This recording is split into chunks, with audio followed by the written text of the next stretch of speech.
Welcome to Evolve to Succeed, the podcast that brings together entrepreneurs, founders, business leaders and experts to talk about their journeys and explore the link between personal and business success. I'm your host, Warren Munson, founder of Evolve, a coaching, training and development company focused on enabling business and personal success and creating a community of like-minded individuals.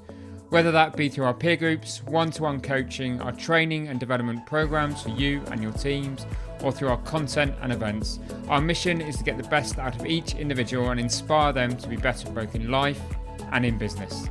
If you want to learn more about Evolve, including our beautiful co-working space in Ashley Cross in Poole, then please go to evolvemembers.com, where you'll find great content, insights, details of all of our services, and also information on our forthcoming events. For now though, let's get on with the show.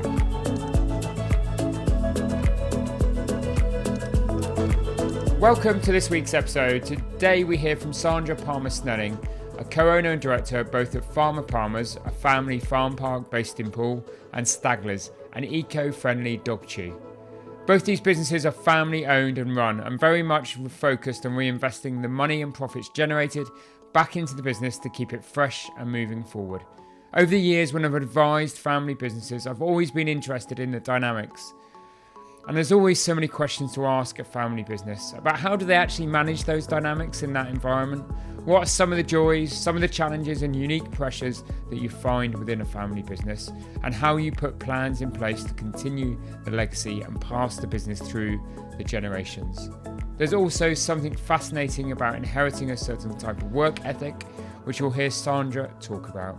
These are among the topics Sandra and I cover in this wonderful conversation. It's really revealing and interesting. I really hope you enjoyed this episode.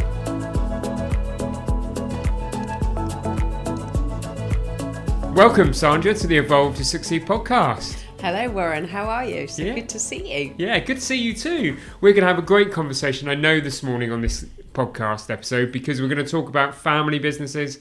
We're going to talk about various different businesses that you're involved with, the fact that there's not just a family business with your sort of brother and your dad, but there's a business with your husband, and that whole kind of how do you manage all of that with family life, and we'll get into all of those topics. But I suppose we should set some context first.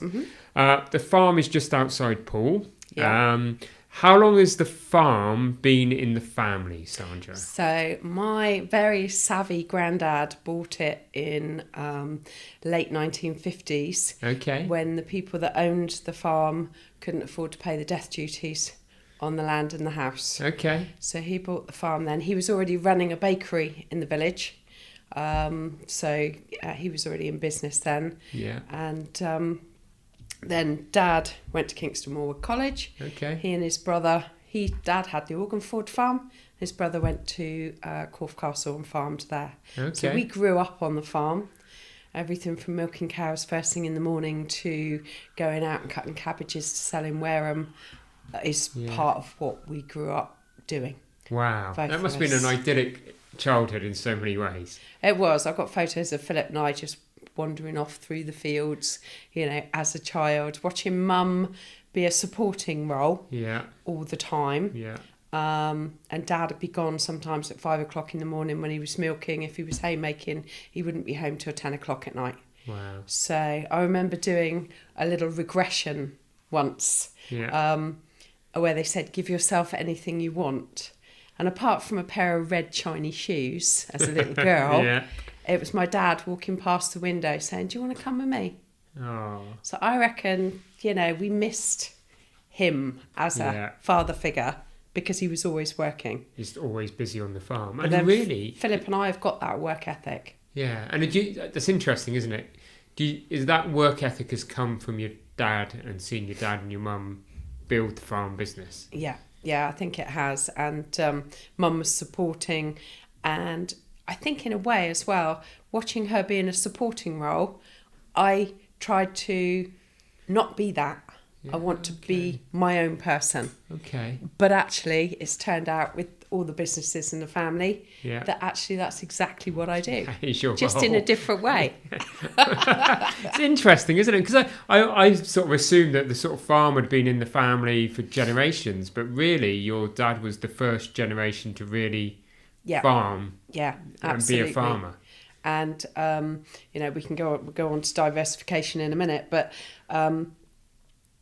farmers, everybody should take their hat off to farmers. Jeremy Clarkson has tried to help we've all watched that programme and point that out to everybody. Yeah. But my dad was a vet, a plumber, an electrician. He could soil sample ground. He'd watch the weather. He knew how to, fix everything, recycle everything. He was a chatty person with all the other farmers because they all support each other, and that's how they traded. And I know one of the things you were going to ask me later, but I'm going to just pop in there now about who your hero is. Yeah. And to be fair, my hero is my dad. Oh, it's amazing to be able to say that. And he's still farming at 87, you said. 87, yeah. He's a little slower, or his flexibility in not bumping into something with a tractor, it's not quite so good, but it keeps him going. You know, if he wasn't doing what he does and trying to help all the time, he'd be a different person. It's amazing, isn't it? And it's amazing that somebody's got that much passion. And I always think farmers have to have the passion because of the hard hours, the raft of skills you have to have, and just to get up every morning and have that long day. It's a way of life. It's not a job, that's for sure. So you've therefore got to be passionate about it. But it's great to hear that 87, your dad has still got a passion. I mean, how many people have got that in their lives? And I think also, even now, getting up in the morning and not knowing quite what's coming in every day, for me, is exciting. Yeah. Because it's not humdrum. Yeah. And I think anybody that runs their own business will totally recognise that. And the fact that you can make things happen in your day as well, which is exciting. So, as a child, parents using the land entirely as a farm, when did the concept to convert an element of that land and an element of the farm into a farm park as a children's and family attraction come about? Well, originally I remember sitting down with my dad and Philip saying, I wanted to do stables or horses or something with part of the farm. To which I got a response of, you don't want to be in wellies for the rest of your life. Yeah, okay. So that was a real solid block of... Okay. If you don't mind me asking, was that just towards you, or was that towards you and Philip, your brother? No, that was my idea and my block, I think.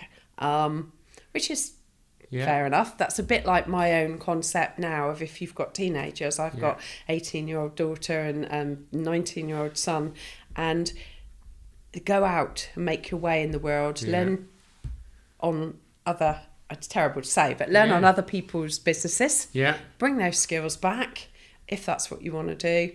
And that's, I think, what happened to us. Philip went off and did landscape gardening. I was working at Sydenham's down in Poole, the timber merchants, learning accounts and office skills and all that side of So there wasn't a natural expectation that you would come into the farming business. No. You both you and your brother sort of left the farm. Yeah, but I think Philip to learn some skills. Philip was trying to carve his own path, but father's expectation was obviously that his son would come back and farm. Okay. And Philip did come back and farm. And I think that farming experience for Philip was tough. Yeah. Because it's an expectation of what, you earn virtually no money because it's family. Yeah. And somebody came up with the idea in the kitchen one day with Dad and Phil there. Oh, you should do what, I think it's Putt Lake Farm over in the Purbex was the example. And Phil heard them when he was milking in the morning at 5 a.m. advertising on the radio. And he went, if they can afford to advertise on the radio, there's got to be some money in this. So, it was sort of that side of it, of going the next step and diversifying the farm, that was Philip's concept with Dad, because they were on the farm working all the time. Yeah. And then as that started to come together, the difference in skills we've got was the synergy of both of us working on the farm. And that was the attraction, and that was the thing that pulled you back towards the family business, as it were. Yeah, and not to mention the fact that being your family business and land and inheritance, would you really just walk away? You're going to see what you can bring to the party. Definitely. And actually it's been brilliant. Particularly when you've had that childhood and it's been part of your life to that degree, isn't it? It's home. Yeah, it's home. And do you all live on the farm in different areas, or Pretty much. Mum and Dad, we moved into the farmhouse when we were 16 from the house that I currently live in. Right. Mum and Dad built it in the corner of a field. Okay. Back in 1961 when they got married. So and then Philip's got the old stables and hay store, which he converted into a property. Okay. So we've got one neighbour in between us who's lovely. We sort of we're that block of Organford. So that little corner is your domain. So does that ever get too intense at times? Do you know, I think it's slightly detrimental in the other way. Okay. Because we don't really socialise as a family together. Okay. Phil's got his friends and he does his socialising. Yeah. I've got my friends and socialising. Mum and Dad are just round the corner. I probably don't go in and see them or my mum as often as I should. Yeah. Even though she's right on the doorstep. Okay. Which is, But you often hear that in family businesses, isn't it? Because you spend so much time together during the working day. Yeah. You don't have that natural social and my time. Dad is often pops into the office and he brings his Jack Russell Terrier. So we all see Dad a lot. Okay. So he's actually, very much part of doing his own farming bit, but he's also very much part of the farm park. Yeah. And knows everybody. Whereas Mum's a little more shy. Okay. And she tends to be in the garden. So she's still the support in the background for your dad, as she always has been. Yeah, very much so. So how many years ago was the conversion to the farm park, and how did it start? Was it just as a small venture to begin with and built? I mean, because it's such a successful venture now, and my girls are 13 and 17 now, but I've spent many happier years when they were kids preschool age there on a Saturday and a Sunday. Yeah. I had my annual pass. No way around it where I'm getting older. You can't escape it when you've got young children and you live in this area to be there. So is it something that built over time? How did it come about from that initial 1998 we opened. I came on board at the beginning of the year, right on board with Phil was doing the building side with Dad and I was doing the internals like shop stock, barcodes, buying, we started off first year with 30,000 visitors in total. Okay. And a smallish team, and I think we had about 14 people. Okay. And then slowly but surely, our passion is to reinvest money into the business and keep evolving and bringing new things in. Yeah. That keeps it fresh. That keeps everybody's interest. That makes the customers feel valued, that you're, utilising their money on them. Yeah. And that's part of what we believe in. So that's a cornerstone philosophy and value that you have. Yeah, absolutely. And bit by year on year, we've sort of just grown. I think the highest levels we've had probably about 80,000 visitors paying. Okay. We've got annual pass holders who are amazing. Pre-pandemic, 5,800 of them. Wow. During the pandemic, down to about 3. Yeah. But we're back up to 4,600. So, they are our local people that know us so well. They're like family, and it's interesting how their opinions, our open door policy, over the counter or by email to us of what they want, what they see, what they feel. That is also part of what we do. We listen. Can't always, it's not always in the best interest of the business. No. Can't always action it financially, but if we can, new toilets, you put in new toilets, and that was designed about bigger family rooms and things like that. I love the fact that we've got that connection with our customers. So it's really a community. It's an engaged community that you run in terms of those annual pass holders, isn't it? It is, absolutely. And our team are just incredible. And, I'm sure somewhere we can talk about them, but having people that are like family with us. Yeah. Phil knows the background of everybody's current business, what they're going through, because I'm in the office most of the time. Okay. I'm don't necessarily have as depth engagement, but he's the free agent that's everybody's friend. And I think that makes it like all of our customers and our team are like family. Right. You know, and their positive attitude, our happiness, you can't train positive attitude and a can-do philosophy. That comes in recruitment right at the very beginning. And we've got some amazing people. And do those people, have you got a very transient workforce? Because you must employ quite a few students and temporary workers in the summer, or have you got quite stable? I'm always intrigued with hospitality, tourism businesses, how you maintain that strong culture year on year. Do a little shrug of the shoulders, so here. We've got about 70 staff on the books. We employ a lot of teenagers. So we're back now almost where we were pre-COVID. We employ 13, 14, 15-year-olds. Their hours are limited, but gives them a great start in the workplace, and they won't just be making coffee, as anybody that knows us knows. And then we've got staff all the way up through. We had a lovely lady in her 70s that was making our cakes, Dawn. But when COVID hit, the risk for her to stay in a workplace, you know, she retired, bless her. And we managed to keep all of our staff from pre-COVID with furlough and everything all the way through. Brilliant. We've started to go back to be able to recruit teenagers now, which we do early in the year, so that they're trained for February. Easter's not too much of a shock to them when it's busy, and they're all ready to go for the summer as well. Yes. And I keep them on all year round. Okay. So if you're with us, you'll do a Saturday. If you join at 13, 14, you probably stay with you until sort of you go to uni or start a job in life or apprenticeship or whatever it may be. I've got a couple of members of staff that have left and they're back.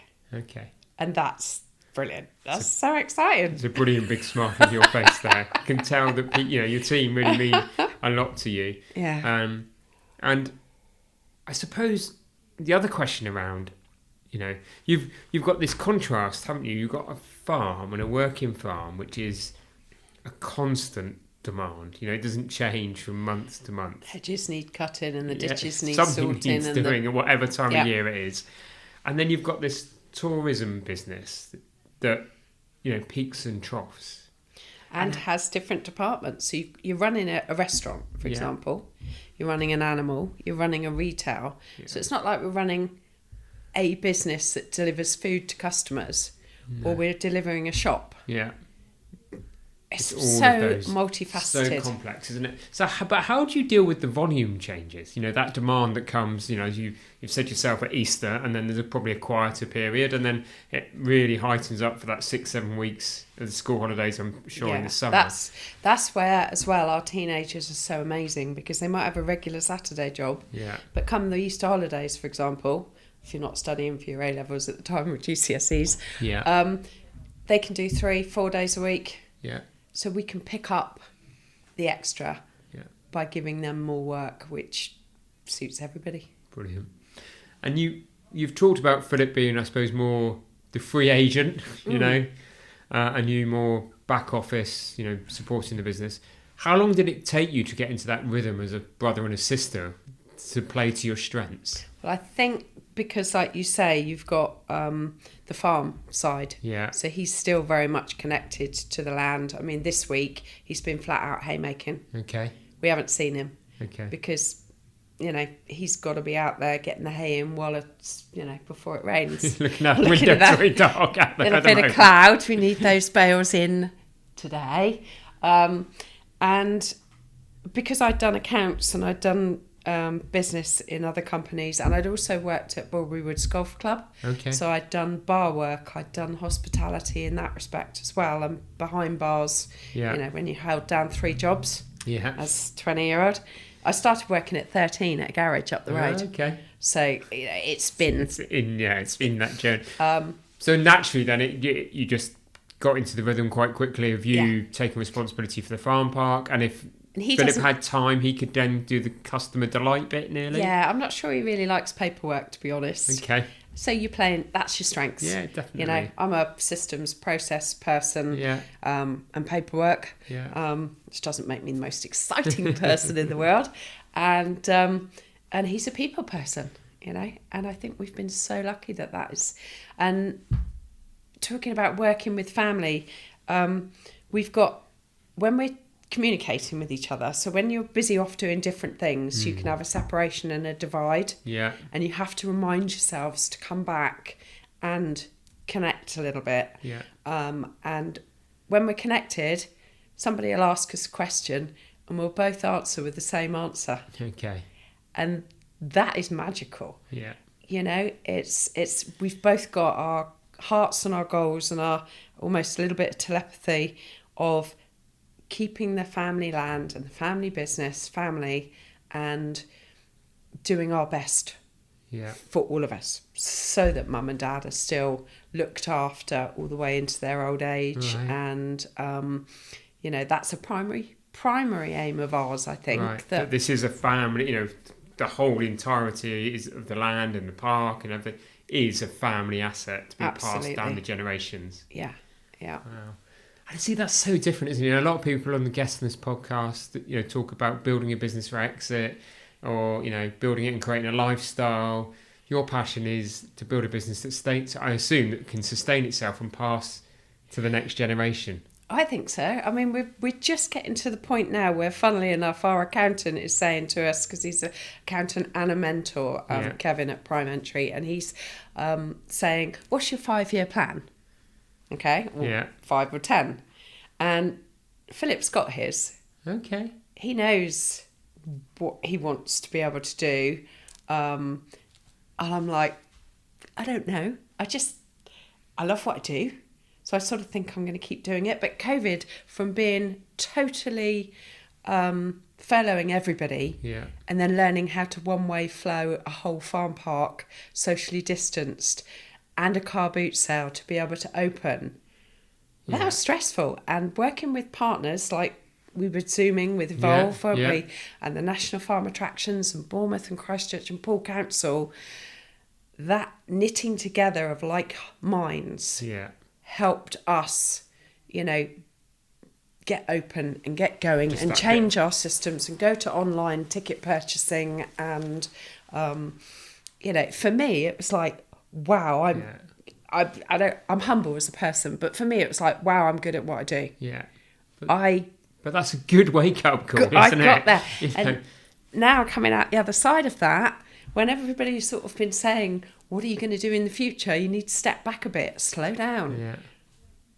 This year, 2022, I'm like, yeah, I can. We've got a good team in place. Brilliant. And I'm just starting to get there. Yeah. But now because I take on all the time. Yeah. I'm now taking on the higher level stuff. So is that because you're a people pleaser or because you always want to stretch yourself?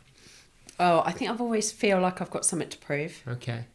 And I'm not quite sure where that comes from. You knew what my next question was going to be. No, where does that come from? Yeah, I'm not quite sure where that comes from. My husband's business, Staglers, the deer antler dog chew. This year I said, okay, time's quieting down a little bit this year. I'm going to put in some time and effort to try and start off with just double turnovers. Realise. Him in that business, Put in a few hours effort and it does. Yeah. You know, and I think I could do more. But actually, with Dad's business, the partnership business, the farm park, the husband's marketing and accounts side of his business, actually...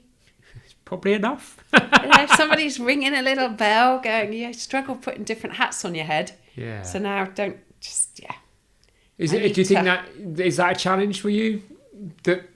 And you know, you're a really proud mum, and I really, you know, I know, you know, the support you give your daughter and your son, and the stuff you do with your daughter in terms of your question. So you're a really supportive mum in that process, and families clearly your own immediate nuclear family is important to you. Do you see that as a challenge, getting that balance between work and I think I've neglected. Okay. To a certain degree, I think the person I've probably neglected the most is my husband. Okay. Because he's always there for me. Yeah. He's absolutely amazing. And you tend, well, not you, I maybe tend to take somebody for granted that's there all the time. Yeah. Because they're your rock. Yeah, it's easy to do when it's the one you love, isn't it? And your soulmate, and it's it shouldn't be the case. Not at all. But it is easily done, unfortunately. Yeah, so that's where I have to get my head out of doing. Yeah. And actually saying, what's important. And that work-life balance, you'll know from conversations we've had 3 years ago, probably pre-pandemic, work-life balance is still a skill I'm on, really. Right. So you, as part of this conversation, listeners, we're going to make Sandra commit that she's going to, before the end of the day, she's going to write down 3 things that she can do to get that work-life balance back and not take John, her husband, for granted. Can I promise that? Yep, I promise that. 3 things. Okay, right. Move on from a little bit of coaching and back to the conversation. Because that's clearly, something that's really important to you. So you talk about your son and your daughter. You talk about them going off to create their own paths. Is there an expectation in the back of your mind, and I don't know if Philip's got children as well, that so is there an expectation that you'll bring those, your son and your daughter will come back in the business? Would you be disappointed at some point if they didn't? I think they're both off. Daughter wants to go to Exeter University and do law. Okay. Son became a chef, did an apprenticeship in the farm park, upped his skills hugely with white pepper cookery school, and is now working for the Priory Hotel in Wareham. Okay, fantastic. Less than, under 21. I feel that they are. I'm so lucky. They're set. Yeah. And the fact that daughter moves out in September, John and I are looking at each other going, wow, there'll be less washing, less cooking, there'll be you and me time. Yeah. So in that respect, every year for business owners, people, I think sometimes we forget that things change. Yeah. They change on a daily basis, monthly. What we're doing now and any pressures and stress we've got now won't be what's happening next year. No. And that's good advice that somebody gave me once when I'm like, and if the children want to come back, James is quite financially savvy. Okay. And he knows where he wants to be in life. He's sort of got it mapped out. Okay. And I think he'll look at travelling and doing things a bit differently, and then he may come back. Okay. Pippa, I think she's seen me working my socks off most of my life and feels there's another way. Okay. Not saying that being a lawyer is not going to be difficult, but so, but at that age, they're still forming ideas. You hit 22 and you've got different ideas that you had at 18. Yeah, definitely. And you've got different things happening in your life, haven't you? But that is an amazing concept. And again, you sometimes hear in family business, there is this just expectation, and it's nearly a demand on the next generation. And the pressure, when we advise and speak to and support some of that next generation, that's never where they want to be, and they're never quite happy because they've never been able to forge their own way in life. So that's an amazing attitude that you've got. I think Phil and I will be a little bit like, okay, so we've done all this, we've created all this, we've now got quite old. Yes, it's given us a fantastic lifestyle and way of life. Now what? Yeah, but your dad set the boundaries. He's 87 and still working. Well, my Auntie June has got, she's 95, bless her. Yeah. She's, she may not, hopefully she won't mind this, but she's had 2 hips and 2 knees replaced. Okay. My dad has had 2 hips replaced, 87. I've had one done in 2017. The other one needs doing. So that could be in my next 5-year goal. I really want to get that done. So apart from a bit of arthritis, the longevity, and thinking about the next 5, 10, 15 years, I need to factor in the fact that I'm very lucky that our family seems to be having a long length of life if we stay healthy. What I don't focus enough on, as you can probably imagine from all I've said, is I don't focus enough on myself or my health and physical. I'm not selfish, I feel, as a person. And I'm not saying you have to be selfish to focus on your own routine and your own health. But it's very easy to let it slide. So that's the thing that, if we talk about gas burners, and the gas burners are up on the business, the gas burners are up on supporting, your brother and your dad, and then they're up definitely on supporting your two children. The one that is down would be looking after you. I think that's, I don't know, I'm going to be maybe out the box here a little bit, but I think that's very a female thing if you've had kids. Yeah. I think you do become a lot more of a selfless person because you are putting all your time and effort into raising a family. Yeah. I think the next step as well is that I'm 57. I've come through working through raising children, working through menopause, where suddenly everything was a little bit paranoid and you didn't know it was happening at the time as such. You thought you were sailing through it really well. And I think that's a massive thing as well that, everybody's starting to wake up to. Yeah. It's getting that attention it deserves, isn't it, in terms of the media and the support and actually some campaigns to say... And if you don't look after yourself or can't spend the time... helping yourself, how can you help everyone else? I know everybody says that. An area of focus. And that, I assume, would be the hard thing, or the thing you're not doing enough of right now is looking after number one. Yeah, I think, they get out and do the dog walking. But it's a little bit of a vicious circle because if you know that your health, needs some attention there, it makes other things harder. Yeah. So... just taking a bit of time out now. The team's up and running and everything's going nicely. And just... Because I always have this vision in my head of the fit person I was at 20. Yeah. I think we all do at heart. And I'm like, I used to cycle all the way into Ferndown, for example, when I worked for Fox and Sons. And you can get that back. I know lots of people that are, they're living that life. Yeah. Because you cycle, don't you? Yeah, I've done 40 miles this morning. You see? Cycled past the farm park this morning itself, actually, in all honesty. Lots of people do. I see them cycling past our place and I'm thinking, I really need to get out and get on a bike and listen to podcasts. So we've talked about some of the joys of being part of a family business, and there's clearly plenty, and it's been a really rewarding journey for you. But there's got to be some challenges from it being a family business. What are the main challenges you perceive that you've seen? I think being family business challenges are you're trying to look after your home and your assets and your whilst trying to build. I don't really see that there's a great deal of challenges until such time as brother and sister team have different, one suggests something and the other's like, have you thought of this and this? Yeah. And then sometimes that almost seems rude, but it's where our skills are. Yeah, so I suppose is a bit like every business partnership. Yeah. But I suppose because it's family, it must feel a bit more personal and a bit more fraught when it occurs. I don't know. Maybe a lot of family businesses do, but I think, again, because we've got a goal and I'm not a difficult person, if I can see the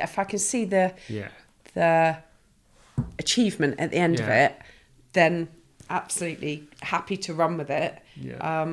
I just like to be heard sometimes when we're and we've got plans for the future now. I mean, we've got our indoor soft play we're going to replace at some point, and we're doing more sustainability and solar, and so there's always things that communication, I think, is the thing. Because you're both doing your own thing. I say the biggest challenge is remembering to talk to each other.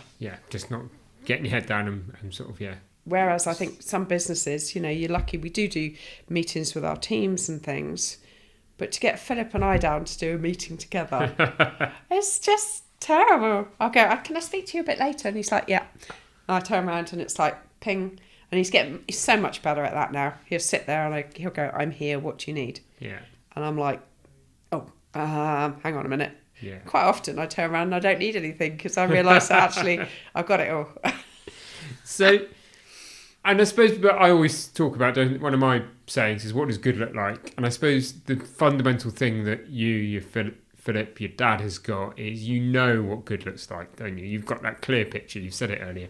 Good looks like that this land, this property, this business stays, even if they're not operating in it, it stays in the family for the next generation. And I think that vision, that sense of purpose, that must align everybody. And so I suppose I'd then go on to say, what do you think is fundamentally different, and what could a normal business learn from a family business? I think a normal business can probably, and a lot of people that I come into contact with do treat their businesses as family. Understanding the strengths and weaknesses of all your team, but then allowing them to be, so invested in what you do. Yeah. Because nobody really wants to come to work and just do their job. Well, some people do, but just do the job and go. What they want to do is feel valued and feel like they've got, they're going somewhere with you. Yeah. And I think a lot of, I don't even know, that's a hard question, because a normal business, so to speak, there is no, so I don't think there's any such thing as a normal business. That's probably a good response. Every single business has, got so many different elements to it. And I think business nowadays is quite strong. I think we've had to go through, recession, or you've got entrepreneurs, or you've got new young businesses who know how to reach out and find the support they need. Yeah. And that, I think, in a way, almost for us, being a family business, we've been a bit enclosed, and it's all ours. Yeah. Didn't want to reach out and get help from other people in the beginning. I would say it's only the last few years that we've opened up to go, actually, I've tried doing it all myself. I've learnt to do the web. I've learnt to do all the marketing. I've learnt health and safety, and every aspect of the business we know from the ground up. 23 years of developing. And actually now sometimes let somebody else take an element of that and take the pressure off. And learn from others' experiences, isn't it? Yeah. Definitely. And so when you're, I chuckle, when you're not wearing the hats of being, a mum, of running the business, of being part of the family business, helping John, your husband, with Staglers, where's your happy place? What do you do when you do get the time for you, Sandra? Well, you see, I've taken on something else okay. now. So having spent 2.5 years shadowing Mark White, who's got beehives at the end of our garden, and just said one day, I've got a spare suit in the car. Do you want to pop it on? Oh my God. And realising that having the occasional bee bumping up to the front of your screen didn't faze me in the slightest. This year I decided I was going to take on the responsibility, and responsibility is a huge word in my vocab. Okay. Because it has a lot of weight. Yeah. Now, I could have taken on the beekeeping and chilled out about it and just said, but to me it's important that actually I have a role in their lives. Therefore, and maybe that's because the kids are leaving. Yeah. The bees are new kids. Yeah. So, and looking in a beehive and watching the hive and how it works. I read a book that's got, hexagons on it called The Hive. I don't know. It's yellow. Oh, incredible. But watching them do what they do together. Yeah. As one. Yeah. To support each other. When you're looking in there, everything else is not important anymore, I find. You're not over in that field. You're not in the business at the back. You are, and it's been, I wish I'd done it earlier. That's probably a tip for everybody. If there's something you think you want to do, try it a little bit now. You don't have to do it completely, because you'll wish you probably did it earlier, or when you were younger or fitter. So, I'm nurturing a couple of beehives now, and they've got different personalities. One's a strong hive and slightly more aggressive if they, if they're not too impressed, but they'll make more honey. And it's a never-ending learn, and I'm so excited about it. And I haven't really been this excited. We went off to catch a swarm, which I can do. Yeah. Driving off with Mark in the car to go and catch a swarm from near Shaftesbury. I felt like Thelma and Louise. Oh my God. I came back buzzing, and I know that's a bad pun, but yeah, it was something completely new. And yeah, we all need to get a little bit of completely new in our lives to give us a little bit of stretch in our lives. To push ourselves outside of our comfort zone occasionally. It's not going to make me money. No. One jar of proper made local honey is like gold. Yeah. I treat it as the amount of work and effort that goes into making that has my utmost respect. Fantastic. Yeah. Fantastic. So, I would like to touch just briefly before we wrap up on Staglers. So you mentioned it earlier. So this is a business that your husband John runs. Tell the listeners a bit about it. Yeah. So back in 2013, somebody made a connection between the fact that the farm park had deer and superstores sold deer antler dog chews. The deer are amazing. They have the rut in the autumn and the mating, use their antlers to fight off the other guys, and then they drop them off. Okay, so they just naturally just fall off, and then they regrow them. They are the most incredible regrowth pattern in nature, to be fair. And we get those, cut them up, and turn them into dog chews on the Staglers website. Now, interestingly, and this is where the entrepreneur in me probably is there, but I just don't recognise her enough, is built a website in May 2013. Yeah. Got a lead, so to speak, with Pets Corner in the end of the month. Yeah. Sent John off up to London to meet them. We didn't know very much about them. Came back with a contract. All of a sudden, we were producing dog chews at a phenomenal rate, shipping, sending off to their stores, etc.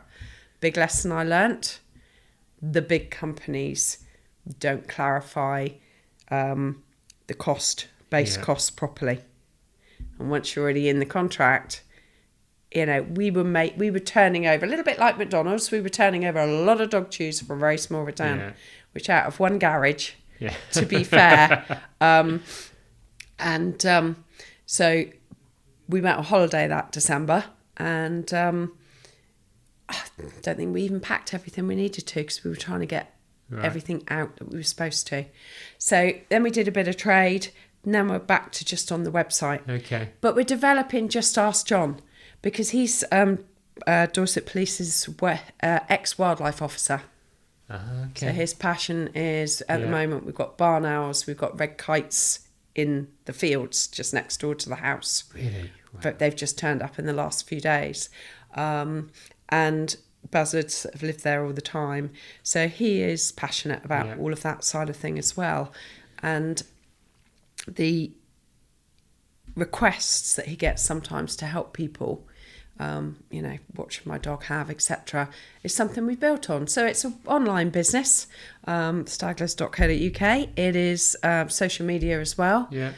And it's not something we push hard. But you're doing it for enjoyment, aren't you? It is. It's keeping him out of mischief. Business. Keeping him occupied. That he does very well. You can do all the other things. Well, he retired in 2012. Okay. So he's looking after all of that, really, and the local wildlife, really. As we end the conversation, I probably would just ask you for a little bit of a plug, I suppose, for Evolve. You've been part of the Evolve community. So what's Evolve done for you, Sandra? I think from when I got first invited in by, I think Chris Palmer invited me in, and finding that there was a table of like-minded people that would be completely open and honest. You could talk about something that, on a business level, you felt maybe was a bit disingenuous or you were nervous about, and everybody supported you. And I've met some amazing people, you know, and I consider friends. And I think I would say thank you so much, Warren, because I know you're all there as well, you know, and we can dip in and out a little bit now as well. But having the continual programme at the moment just means we get together, and it makes you step away and come and talk, rather than just being stuck in what you're doing all the time. Yeah, that leaders community enables people to do that, isn't it? Because of the way it's constructed. So thank you for those very, very humbled, actually, those very kind words. A final question, as ever, and I think we've talked about it a lot during the course of this wonderful conversation, is success. And therefore, what does success really mean to you, Sandra? My mantra through life is always to be happy. So success is being able to get up every day, look forward to your day, and be happy in what you're doing. And yes, there's lots of commercial things like having a nice car or having a nice house, but at the end of the day, they don't mean very much if you haven't got inner peace and inner happiness. So that's my success. Brilliant. Inner peace, inner happiness. If people want to know more about Farmer Palmer's, Staglers, you, where can they get more information? So Farmer Palmer's is farmerpalmers.co.uk, designed for children 8 years and under to come and see animals, play. It's all about the little. I call them little VIPs because they're mini-me's and they're so amazing at learning. I mean, can you walk forwards while looking behind you? No. I know, but a toddler can. So yeah, Farmer Palmer's, that's where we are. A lot of people know us and we've been very grateful to be supported over the years, but we just go from strength to strength, even though times are tough for people. And Staglers is staglers.co.uk, keeping it simple. But if you've got a dog, we can keep your dog entertained, that's for sure, with a chew that stops them chewing the furniture. Brilliant. Quite simple. Sandra, that's been one of my favourite ever conversations. It's been a great episode. It's been something completely different. It's been nice to talk to you about the family business, what it means to you. Thank you for being so open and honest during the course of the conversation. That's me. I am as you find me. Thank you very much, Warren.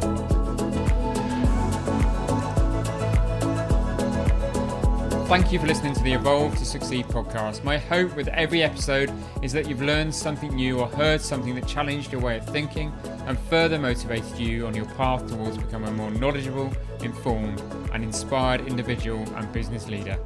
If you enjoyed this episode, then please help us by rating, reviewing and subscribing.